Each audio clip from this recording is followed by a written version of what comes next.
Okay, so today we are going to be having a look at the general equation for simple harmonic motion. So for a body performing simple harmonic motion, acceleration is directed towards the center of motion, opposite the direction of motion, but the deceleration is directed in the direction of motion. Okay, so you are going to have something like this. So this is the center of motion. Then this is the direction of motion, but then acceleration is always directed towards the center of motion.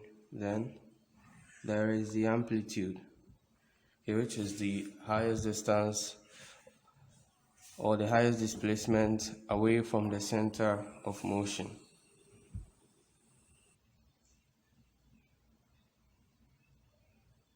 So a body performing simple harmonic motion can be traced to perform circular motion.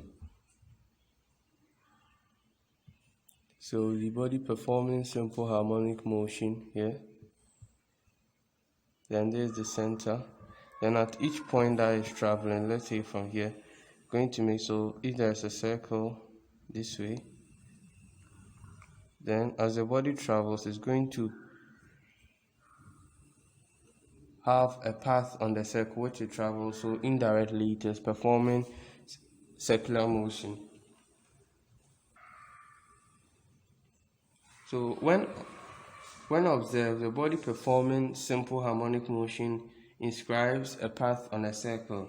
Then the amplitude becomes the radius. So from here to here is the radius. So here, so from the center to any point of the circle is the radius. So we have amplitude here. Then this place is also the amplitude, and this place becomes theta, or the angular displacement. And then when traced downwards, we get x, which is the distance that the particle has traveled away from the center of motion.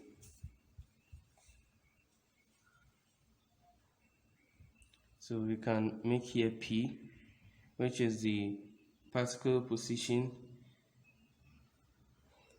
Okay, then using the trigonometry function of cosine, then we have the cosine of theta is equal to x over the amplitude, and x is equal to the amplitude times the cosine of theta.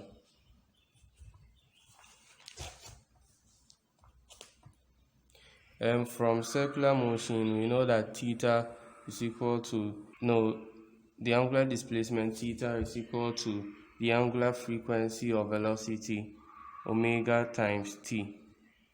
Okay, so x is then equal to the amplitude times the cosine of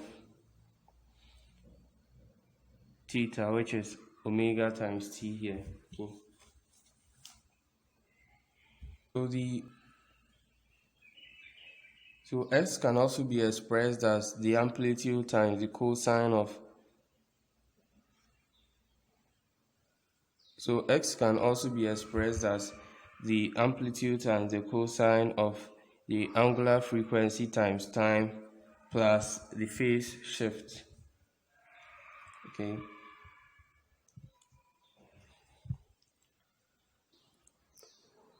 Where this symbol here is the phase shift. Okay. So we can think it looks like alpha. Then so the phase shift comes in when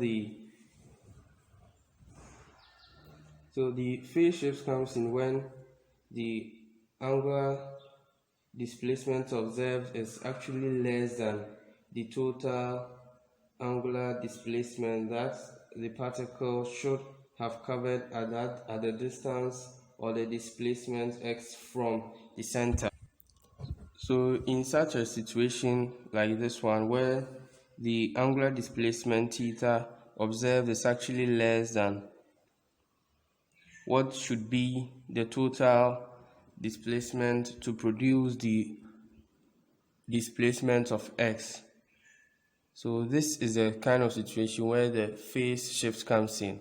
So the phase shift is the angle. So the phase shift is the angular displacement, which when added to the initial displacement of theta will add up to produce the total phase angle. Okay, so we are going to, so this place becomes the phase shift. So we are going to have theta plus this becomes the total.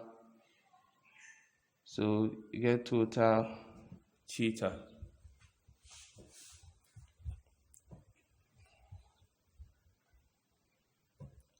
So where there's this part is the amplitude. Here is x. So to be able to find x here, then we use the cosine function as we used earlier. So we know that the cosine of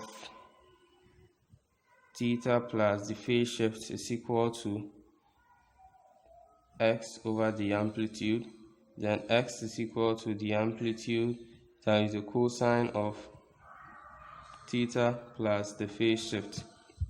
So this is the general equation for simple harmonic motion.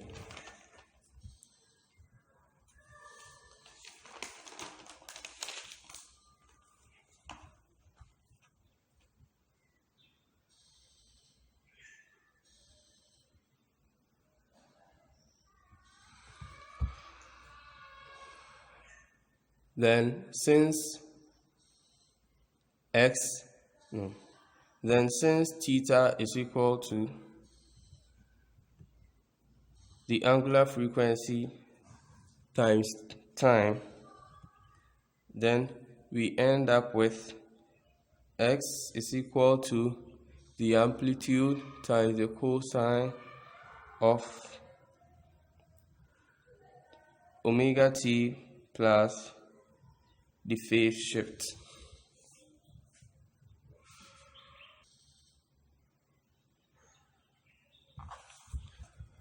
But then you've probably also observed that this equation has also been written as x equals the amplitude sine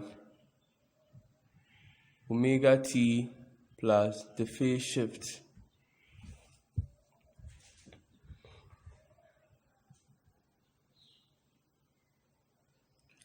So I'm going to explain why this and this are all equal. So was this. So under this consideration, we found the cosine of theta to be able to find x. Okay, but this cannot.